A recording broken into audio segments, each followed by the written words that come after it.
اللہ تبارک و تعالی نے قرآن مجید کے اندر حضرت ابراہیم علیہ السلام کا تذکرہ بڑی محبت کے ساتھ فرمایا۔ جناب ابراہیم علیہ السلام کی سیرت کو بڑی تفصیل سے قرآن پاک نے بیان فرمایا۔ رب کریم کا پتہ نہیں کتنا کرم ہے اپنے اس خلیل پر کہ جا بجا قرآن مجید کے صفحات آیات یہ بھرے ہوئے ہیں حضرت ابراہیم علیہ السلام کے تذکروں سے۔ پھر ایک اور انفرادی پہلو قرآن مجید میں ہمیں نظر آتا ہے کہ جناب ابراہیم علیہ السلام نے اپنے رب کریم کی بارگاہ میں جو دعائیں مانگی ہیں نا، ان دعاؤں کو اللہ تعالیٰ نے بڑے اہتمام سے قرآن پاک میں بیان فرمایا۔ کبھی کوئی بندہ پیارا آ جائے نا، سمجھانے کے لیے مثال دیتا ہوں، تو انسان تبصرہ کرتا ہے۔ کبھی کوئی پیارا آدمی آتا ہے نا جس سے انسان بڑی محبت کرتا ہے، تو انسان اس کی باتیں بیان کرتا ہے، کہتا ہے وہ آیا تو اس نے یوں کہا، پھر جواب میں نے یوں کہا، اس نے یہ سوال پوچھا تو پھر میں نے اسے یہ جواب دیا، اس نے اس حوالے سے بات کی تو پھر میں نے اسے اس طرح کر کے جواب دیا۔ کیا انداز ہے قرآن مجید کا، بلا مثال و بلا تشبیہ۔ رب فرماتا ہے میرے خلیل نے مجھ سے فلاں دعا مانگی، میرے حضور فلاں بات کے لیے فلاں معاملے میں عرض کیا۔ اس پہلو میں جناب خلیل اللہ علیہ السلام نے میری بارگاہ میں کشکول طلب دراز کیا۔ انداز تو دیکھیے کتنا انوکھا ہے، کتنا نرالا ہے، اور یہ جگہ جگہ پہ قرآن مجید میں حضرت ابراہیم کی دعائیں موجود ہیں۔ پتہ کیا ہے، ہم دعائیں تو مانگتے ہیں پر وہ لذت نہیں لیتے جو ہمیں لینی چاہیے۔ ہم دعا تو مانگتے ہیں پر وہ سرور حاصل نہیں کر پاتے جو ایک بندے کو اپنے رب کی طرف رجوع کرنے میں نصیب ہوتا ہے۔ رسمی سا انداز ہوتا ہے، روٹین کی باتیں ہوتی ہیں، بعض جگہ تو رٹی رٹائی دعائیں ہوتی ہیں۔ حضرت خلیل اللہ علیہ السلام جن کو رب کہتا ہے واتخذ اللہ ابراہیم خلیلا، میں نے انہیں اپنا گہرا دوست بنایا، وہ اپنے رب کے حضور دعائیں مانگتے ہیں۔ یہ دعا اتنی انوکھی، اتنی پیاری، کاش آپ اس پر غور کریں کہ یہ دعا مانگنا رب کو اتنا پسند آیا ہے کہ اللہ نے قرآن مجید میں بیان فرما دیا ہے۔ 2-3 مقام قرآن پاک کے عرض کرتا ہوں۔ پہلے دیکھیے سورہ بقرہ ہے، حضرت ابراہیم علیہ السلام اور جناب اسماعیل علیہ السلام خانہ کعبہ کی تعمیر کر رہے ہیں۔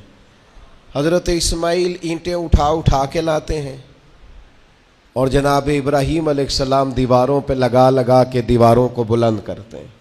او دیکھو مسجدیں بنانے والوں، اللہ کے گھر تعمیر کرنے والوں، ذرا اپنی شان تو دیکھو، ذرا دیکھو تو صحیح تم کس کی سنت کا تتبع کر رہے ہو، تم دیکھو تم کس صف میں کھڑے ہو جس صف کی امامت جناب ابراہیم علیہ السلام فرما رہے ہیں۔ حضرت ابراہیم کعبے کی دیواریں اونچی کر رہے ہیں، بیت اللہ شریف کی تعمیر ہو رہی ہے۔ مالک کریم کو وہ بات اتنی اللہ کی بارگاہ میں مقبول ہوئی کہ قرآن میں بیان کیا، فرمایا وَإِذْ يَرْفَعُ إِبْرَاهِيمُ الْقَوَاعِدَ مِنَ الْبَيْتِ وَإِسْمَاعِيلُ، فرمایا جب اٹھاتے تھے نا جناب ابراہیم اور جناب اسماعیل اس گھر کی دیواریں، جب وہ اس کی دیواریں اٹھا رہے تھے، بنیادیں بلند کر رہے تھے، تو پتہ ہے ساتھ کیا کہہ رہے تھے؟ ربنا تقبل منا، ساتھ دعا مانگ رہے تھے یا اللہ یہ ہم سے قبول فرما لے۔ اللہ ہم نے کوشش کی تیرا گھر بنانے کی، ہم نے جد و جہد کی اس کی بنیادیں، ربنا تقبل منا، اللہ اسے قبول فرما لے۔ اصل قابلیت نہیں ہوتی، اصل تو قبولیت ہوتی ہے۔ دعا فرماؤ قبولیت نصیب ہو، ہم کوئی عمل کریں تو اس کی بارگاہ میں وہ قبول ہو۔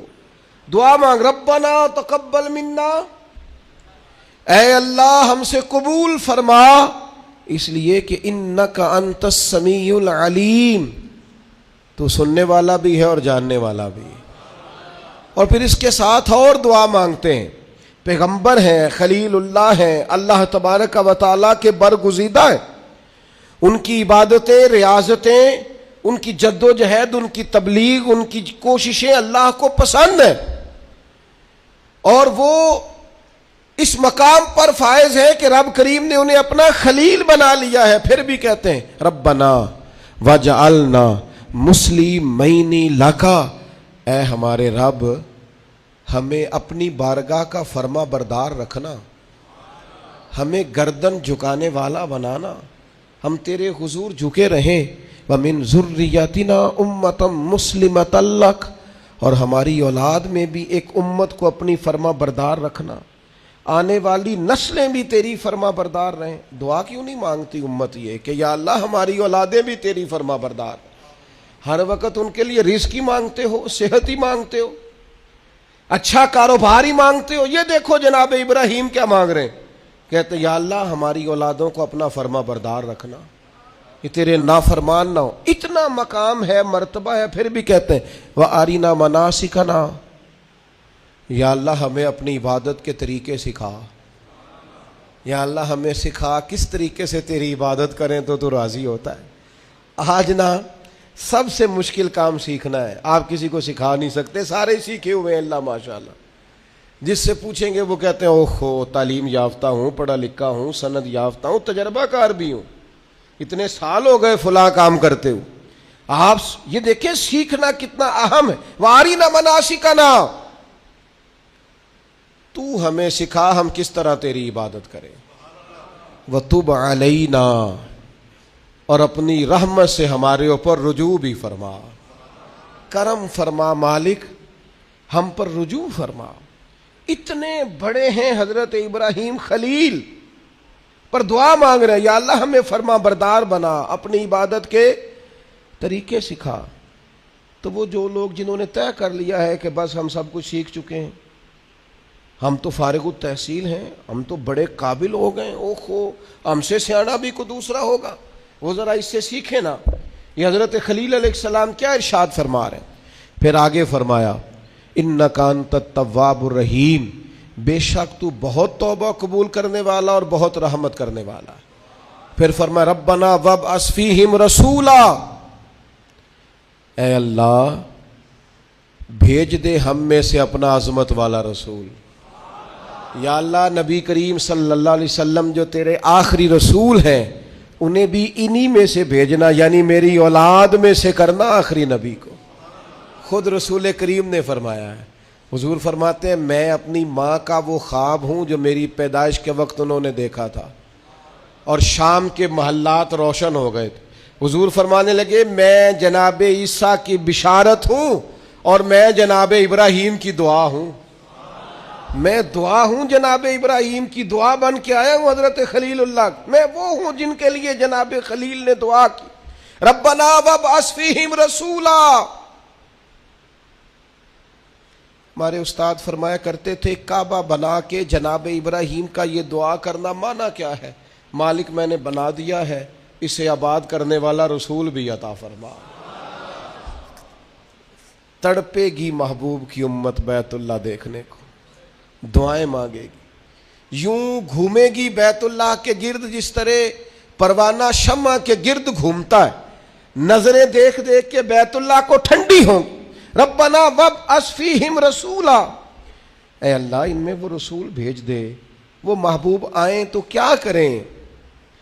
اے اللہ جب وہ آئیں منہم انہی میں سے آئیں، یتلو علیہم آیاتکا، اور وہ آ کر ان پر تیری آیتیں پڑھیں. وَيُعَلِّمُهُمُ الْكِتَابَ وَالْحِکْمَةَ، انہیں کتاب بھی سکھائیں اور پختہ علم بھی سکھائیں، دانائی بھی سکھائیں. وَيُزَكِّيهِمْ، بڑوں نے ترجمہ کیا ہے پر جو ترجمہ فاضل بریلوی نے کیا ہے وَيُزَكِّيهِمْ، اے اللہ وہ محبوب تیرے آئیں اور انہیں خوب ستھرا کر دیں، خوب ستھرا کر دیں، ان کے دلوں کو صاف کر دیں، باطن کا تزکیہ کر. یہ دعائیں کر رہے ہیں جناب ابراہیم. انک انت العزیز الحکیم، بے شک مالک تو غالب حکمت والا ہے. جناب ابراہیم علیہ الصلاۃ والسلام بیت اللہ کی تعمیر کرتے ہیں، قبولیت کی دعا مانگتے ہیں، اللہ کے حضور عرض کرتے ہیں اللہ آخری پیغمبر علیہ السلام کو مبعوث فرما تاکہ وہ کتاب و حکمت سکھائیں، تاکہ وہ قرآن مجید کی آیات کی تلاوت کریں. اے اللہ رسول کریم علیہ السلام عطا فرما جو دلوں کا تزکیہ کریں. اس رسول صلی اللہ تعالی علیہ وسلم کے لیے حضرت ابراہیم نے دعا مانگی تھی، وہ رسول اللہ نے ہمیں عطا فرمائے۔ اب ہمیں حضور کے بتائے ہوئے طریقے کے مطابق کتاب و سنت سیکھنا چاہیے نا۔ حضور نے جو خوبصورت ارشادات کر کے ہمارا تزکیہ کیا ہے، ہمیں وہ یاد رکھنے چاہیے نا، دلوں میں بسانے چاہیے نا۔ تو ایک مقام تو وہاں سورہ بقرہ میں، اور دوسرا مقام سورہ ابراہیم میں۔ یہ سورہ ابراہیم ہے، مالک کو پیار اتنا ہے، جگہ جگہ بھی ذکر کیا ہے قرآن پاک میں جناب ابراہیم کا، اور ایک پوری سورت کا نام ہی سورہ ابراہیم ہے۔ اتنی محبت ہے حضرت خلیل اللہ سے رب کریم کو۔ یہاں بھی دیکھیے حضرت ابراہیم سورہ ابراہیم میں دعا مانگتے ہیں۔ اب ذرا یہ دعا بھی دیکھیں کتنی معنی خیز ہے۔ فرماتے ہیں وَإِذْ قَالَ إِبْرَاهِيمُ رَبِّ اجْعَلْ هَٰذَا الْبَلَدَ آمِنًا۔ یاد کرو جب جناب ابراہیم علیہ السلام نے کہا اے اللہ اس شہر کو امن والا بنا دے۔ جناب ابراہیم علیہ السلام مکے میں نہیں رہتے تھے، پر دعائیں مکے کے لیے مانگ رہے ہیں۔ اے اللہ اس شہر کو امن والا۔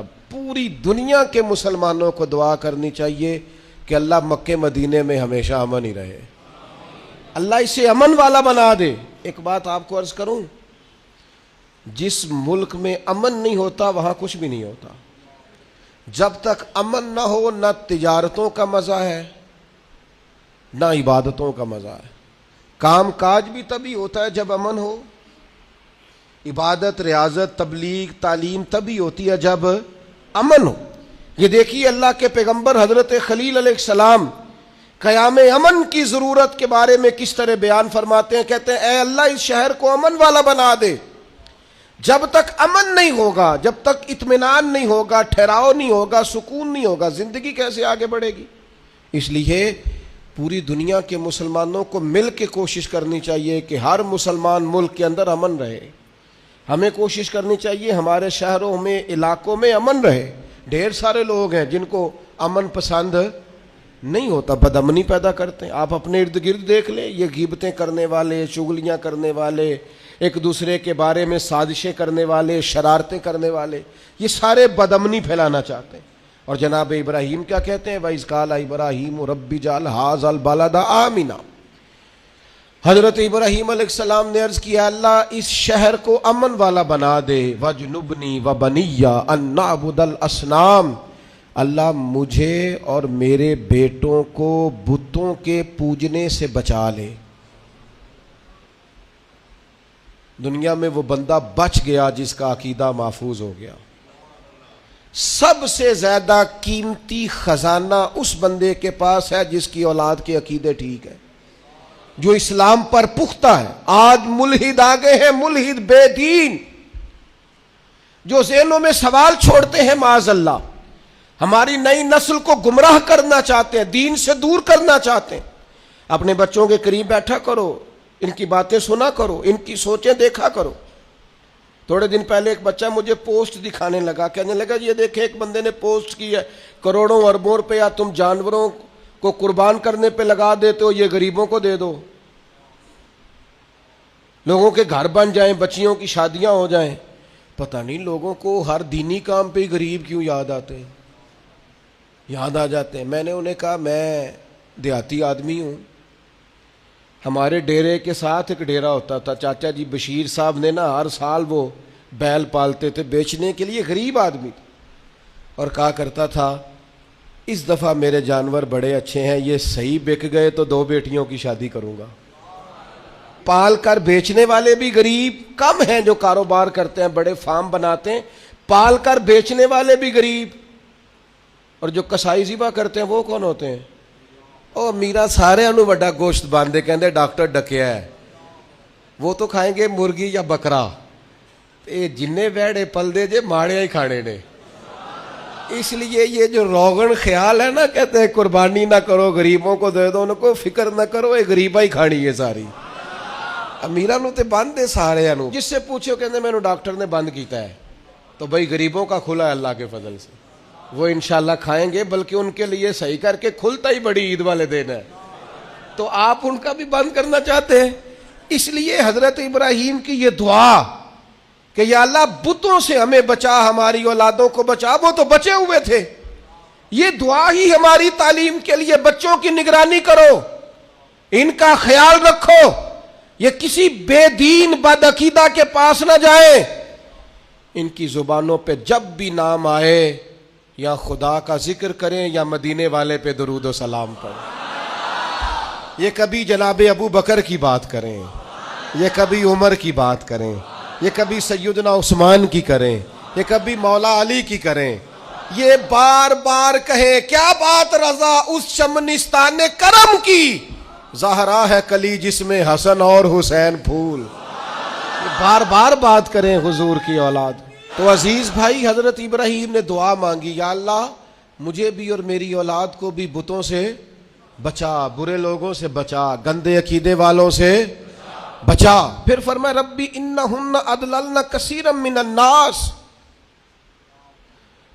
یہ دیکھو بتوں کی بات ہو رہی ہے، لوگ کہتے ہیں فلاں کے پیچھے بڑے لگ گئے. حضرت ابراہیم تو کہہ رہے ہیں اللہ ان بتوں نے بڑے لوگوں کو گمراہ کر دیا ہے. گمراہی ویسے ہی جلدی دل کے اندر جگہ پکڑتی ہے، شیطانی باتیں ویسے ہی جلدی سمجھ میں آتی ہیں لوگوں. ڈھیر سارے ربی انہن اضللن کثیرا من الناس.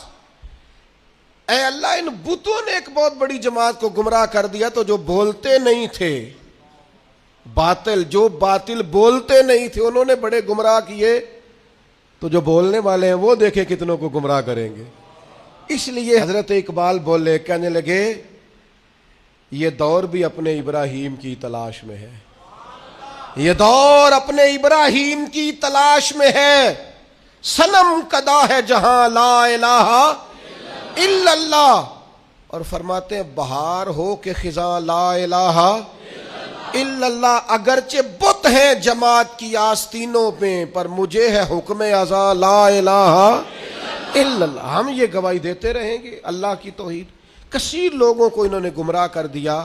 ایک اور ذرا انوکھا انداز دیکھیے جناب ابراہیم کا. فرماتے ہیں فمن تابعنی فانہ منی.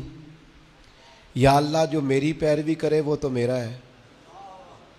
تو اے کلیم جو آپ کی پیروی نہ کرے، انداز دیکھیے، فمن تابعنی فانہ منی، جو میری پیروی کرے مالک وہ میرا ہے. ومن عصانی فانک غفور الرحیم. اور اللہ جو میری نافرمانی کرے نا، ابراہیم اس کے ساتھ کیا کریں جو آپ کا نافرمان ہے؟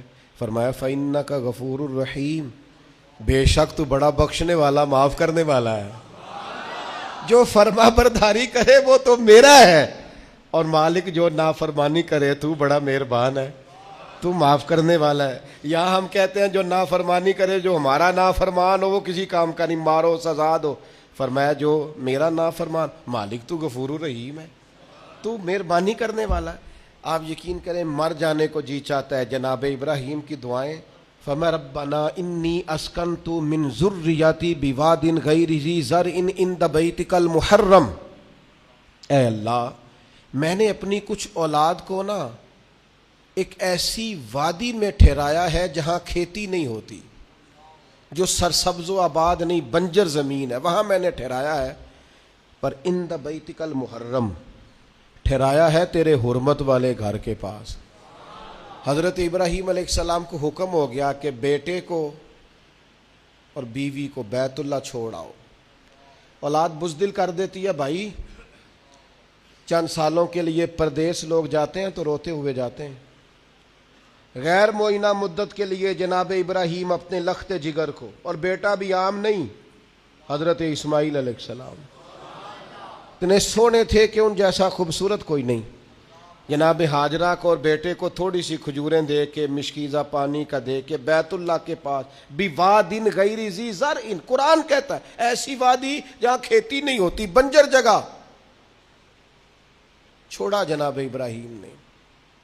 پلٹنے لگے تو جناب ہاجرہ دامن تھام کے کہنے لگی بیٹے کو چھوڑ کے جا رہے، پتر کو چھوڑ کے جا رہے، مجھے چھوڑ کے جا رہے. حضرت ابراہیم چپ ہیں. میری بہنوں، اپنے شوہروں سے سوال پوچھنے والیوں نہیں ہوتے کچھ سوالوں کے جواب شوہر کے پاس. اپنے بزرگوں سے سوال پوچھنے والے بیٹوں نہیں کچھ سوالوں کے جواب ہوتے.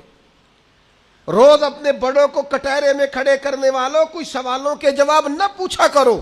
کچھ راز ایسے ہوتے ہیں جن کے بارے میں نہ گفتگو کرو. پوچھا خاتون نے کیوں چھوڑ کے جا رہے ہو؟ جناب ابراہیم چپ ہیں. پھر پوچھا کیوں چھوڑ کے جا رہے ہیں؟ وہ خاموش ہیں. کیونکہ بات ہی بڑی انوکھی ہے. بیٹے کو چھوڑ آنا، بیوی کو چھوڑ آنا ایسی جگہ جہاں کھیتی کوئی نہیں، پانی کوئی نہیں. پھر حضرت ہاجرہ خود ہی بولی، فرمانے لگی آپ چھوڑ کے جا رہے ہیں، یہ رب کا حکم ہے. تو حضرت خلیل کہنے لگے ہاجرہ اللہ کا حکم ہے. تو تسلی حضرت ابراہیم نے دینی تھی نا کہ ہاجرہ فکر نہ کرنا، رب کا حکم ہے، تو گھبرانا نہ، یہاں خیر ہوگی. جب حضرت ہاجرہ نے سوال کا جواب لیا اللہ کا حکم ہے کہ اللہ کا حکم ہے، اب حضرت ہاجرہ بولتی ہیں اور جناب خلیل سے عرض کرتی ہیں ہماری فکر نہ کرنا، اس لیے کہ جس رب نے کہا ہے نا یہاں چھوڑ جاؤ وہ بڑا کریم ہے، وہ ہمیں ضائع کبھی نہیں کرے گا. اور کر تو صحیح نا تو یہ بھروسہ اپنے رب. سیکھ جناب اسماعیل کی والدہ جناب ہاجرہ سے، سیکھ جناب ہاجرہ سے اللہ پہ بھروسہ کرنا. اللہ کبھی ہمیں ضائع. پانی ختم ہو گیا تھوڑی دیر میں مشکیزے کا، کھجوریں ختم ہو گئیں. بیٹا پیاس سے زمین پر ایڑیاں مارتا، جناب ہاجرہ دوڑ کے ادھر جاتی صفا پہ، پھر دوڑ کے مروہ پہ، پھر صفا پہ، پھر مروہ پہ، 7 چکر لگائے. فرشتے نے آ کے اس جگہ پر مارا جہاں جناب اسماعیل کی ایڑیاں لگتی تھیں. زمزم جاری ہو گیا. مالک ہو گیا ایک دفعہ جناب ہاجرہ کا جانا آنا. تو کریم نے فرمایا میرا کلیم چھوڑ آیا. میری پیاری بندی ہاجرہ اس کے کہنے پہ وہاں رک گئی. دکھوں کے دن تھے، تکلیفوں کے دن تھے، میری رضا پر وہ ٹھہر گئے، صبر کیا. اب دیکھو نا قیامت تک میرا انعام دیکھو. ہاجرہ تو پانی کے لیے دوڑی تھی نا سلام اللہ علیہا، تو وہ سامنے پانی کا کولر لگا ہے، ٹھنڈا بھی ہے اور سادہ بھی ہے، لیکن مالک فرماتا ہے حاجیو دوڑو، دوڑو مروہ پہ، دوڑو صفا پہ. ان الصفا والمروہ من شعائر اللہ. یہ صفا اور مروہ اللہ کی نشانیاں ہو گئیں. تو رب کی رضا پہ صبر کرنا، اور صبر کر کے تجھے تھوڑی سی مشقت کرنی بھی پڑی نا تو مالک کا انعام دیکھ. قیامت تک جو عمرہ کرنا جائے گا، حج کرنے جائے گا، پانی سامنے پڑا ہے پر دوڑنا پڑے گا. دوڑو میلین اخدارین، دوڑو ان کے بیچ. کیوں؟ پسند آ گئی ہے نا جناب ہاجرہ کی ادا، پسند بھا گئی ہے جناب ہاجرہ کی ادا. کمال کر دیا جناب ہاجرہ نے. یہ عشق و محبت کا سفر ہوتا ہے، سارا حج کا سفر، سارا وارفتگی کا سفر ہے، اللہ والوں کی یادوں کا سفر. حضرت ابراہیم جب چھوڑ آئے نا تو اولاد ہوتی ہے نا، چھوڑ آئے بیٹے کو، پر کھیتی کوئی نہیں تھی، بغیر پانی کے بچے کو چھوڑ آئے. حج پہ بھی جاتے ہیں لوگ تو پڑوسیوں کو بھی کہتے ہیں ذرا دھیان رکھیا جے. 100 قسم کی باتیں لوگ، بچے ہوتے ہیں نا، اولاد ہوتی. چھوڑ تو گئے پر پھر حضرت کلیم ایک کونے میں بیٹھ گئے اور کہنے لگے ربنا انی اسکنت من ذریاتی بواد غیر ذی زرع عند بیتک المحرم. اے اللہ میں نے اپنی اولاد میں سے کچھ کو نا اس وادی میں ٹھہرایا جہاں کھیتی نہیں ہوتی، سبزہ نہیں ہوتا، پھل نہیں، پر عند بیتک المحرم ٹھہرایا میں نے تیرے گھر کے پاس ہے. او بیٹو بیٹیوں دیکھو ماں باپ کا پیار کیسا ہوتا ہے. میں نے ٹھہرایا ہے وہاں. مالک ایک دعا ہے تیرے خلیل کی، ربنا لیقیم الصلاۃ. اے اللہ میں چاہتا ہوں یہ نماز قائم کرے. پہلی بات نماز کی، میں چاہتا ہوں میرے بچے نمازی ہو، سویرے اٹھیں، تیرے حضور سجدہ ریز ہوں، وضو کریں، عبادتیں کریں، ریاضتیں کریں. اگلی بات بڑی انوکھی ہے، فرمایا فَاجْعَلْ أَفْئِدَةً مِّنَ النَّاسِ تَهْوِي إِلَيْهِمْ. اے اللہ لوگوں کے دل ان کی طرف مائل کر دے، دنیا میرے بچوں سے پیار کرے، لوگ اولاد اسماعیل سے پیار کریں، ان کی طرف لوگوں کے دل پھیر دے. قیادتوں کا ہر دل عزیز ہونا بڑا ضروری ہوتا ہے. جسموں پہ حکومت کوئی حکومت نہیں ہوتی. انسان کے جسموں پر وجود پر حکومت کرنا کوئی کمال نہیں. اصل کمال ان کا ہوتا ہے جو دلوں پر حکومت کرتے ہیں. دل جھکے چلے جاتے ہیں, طبیعتیں بڑی چلی جاتی ہیں. آنکھوں پہ پٹی بھی باندھ دے تو محبوب کے دروازے کی طرف انسان بڑھتا ہی چلا جاتا ہے. کہا لوگوں کے دل پھیر دے ان کی طرف, لوگ ان سے پیار کرے. ہر سال دنیا قربانی کرتی ہے. رسول پاک علیہ الصلوۃ والسلام نے حد بندی, یا رسول اللہ قربانی کیا ہے؟ فرمایا جناب ابراہیم کا طریقہ ہے. ہر سال ذکر ہوتا ہے جناب ابراہیم کا, ہر سال ذکر ہوتا ہے حضرت اسماعیل, ہر جگہ ذکر ہوتا ہے جناب یعقوب کا, جناب یوسف کا. اپنی اولاد کے لیے دعا مانگا کرو, رب لوگوں کے دلوں میں ان کی محبت پیدا فرمائے. بندہ اچھا لگتا ہے, وہ بندہ پیارا لگتا ہے جو اولاد سے پیار کرے. اس سے پیار ہو جاتا ہے جو بچوں سے پیار کرے. اللہ ان کی طرف لوگوں کے دل پھیر دے. پہلے نمازی بنا دے, پھر انہیں ہر دل عزیز بنا دے. اب حضرت ابراہیم کہتے ہیں وَارْزُقْهُم مِّنَ الثَّمَرَاتِ لَعَلَّهُمْ يَشْكُرُونَ, یا اللہ انہیں پھلوں میں سے رزق بھی دے تاکہ یہ تیرا شکر ادا کرے. اللہ انہیں رزق بھی عطا فرما, انہیں پھلوں میں سے رزق بھی دے. اولاد کے لیے دعا مانگا کرو, انہیں اللہ روزی دے وسیع, اولادیں کسی کی محتاج نہ ہو, بچے کسی کے دستے نگر نہ ہو, کسی کے ہاتھ نہ دیکھنے پڑے, کسی کی طرف بڑھنا نہ پڑے. آگے ارشاد فرماتے ربنا انک تعلم ما نخفی وما نعلن. حضرت ابراہیم نے بات ہی کھول دی. فرمایا اے رب تو جو ہم ظاہر کرتے ہیں وہ بھی جانتا ہے, اور جو ہم چھپاتے ہیں وہ بھی جانتا ہے. وما یخفی علی اللہ من شیء فی الارض ولا فی السماء. اللہ پر کوئی چیز چھپی ہوئی نہیں, نہ زمینوں میں نہ آسمانوں میں. پھر اولاد کے لیے دعا مانگی جا رہی ہے. اس شہر کے لیے بھی دعا مانگی جہاں بچے رہتے, یہاں امن رہے. یہ بھی دعا مانگی کہ یہ نمازی ہو جائے. یہ بھی دعا مانگی حضرت ابراہیم علیہ السلام نے کہ اللہ انہیں رزق دے پھلوں میں سے. یہ بھی دعا مانگی لوگوں کے دل ان کی طرف کر دے. اور پھر کہا تو جانتا ہے ہمارے ظاہر اور باطن کو. پھر ارشاد فرمایا کہ میں اب بیچ میں شکر بھی ادا کرتے ہیں. کہتے ہیں الحمدللہ الذی وہب لی علی الکبر اسماعیل و اسحاق. کہتے ہیں تمام تعریفیں اس اللہ کے لیے جس نے بڑھاپے میں مجھے اسحاق اور اسماعیل عطا فرمائے. بڑھاپے میں اللہ نے اولاد دے دی, ساری تعریفیں اس کے لیے. پھر ارشاد فرماتے ہیں ان ربی لسمیع الدعا, بے شک میرا رب دعاؤں کا سننے والا ہے. آگے ارشاد فرماتے ہیں ربی جعلنی مقیم الصلاۃ ومن ذریتی. اے اللہ مجھے بھی نماز قائم کرنے والا بنا دے, اور میری اولاد کو بھی نماز قائم کرنے والا بنا دے. کیا ہی مزہ ہے اگر باپ بیٹا ایک صف میں کھڑے ہو کے نماز پڑھے. کیا ہی لطف آئے اگر باپ بیٹا کٹھے احرام باندھ کے طواف کریں. کیا مزہ یاد آئے اگر کبھی باپ بیٹا بیٹیاں اہل خانہ سارے کٹھے حضور کی بارگاہ میں حاضر ہو. کیا نرالا انداز. مجھے بھی نمازی بنا دے اور میری ربنا وتقبل دعا. یا اللہ ہماری اس دعا کو قبول فرما لے, اس دعا کو قبول. ربنا اغفر لی والی والدی. پچھلی ساری دعائیں اولاد کے لیے.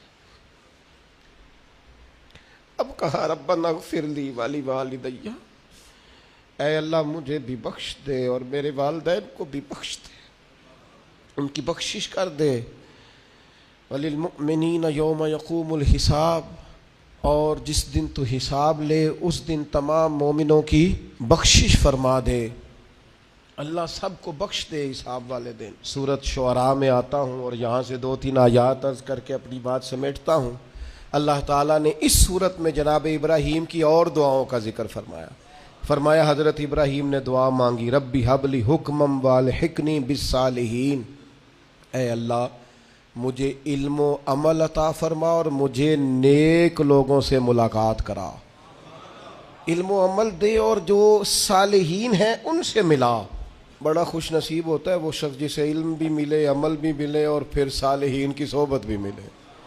نیک لوگوں کی جسے سنگت نصیب ہو. اچھے لوگوں کے پاس، وہ گلی میں کچھ سنگترے بیچ رہا تھا نا، تو درویش اندر بیٹھے تھے تو آواز لگا رہا تھا اچھے سنگترے، اچھے سنگترے، اچھے سنگترے.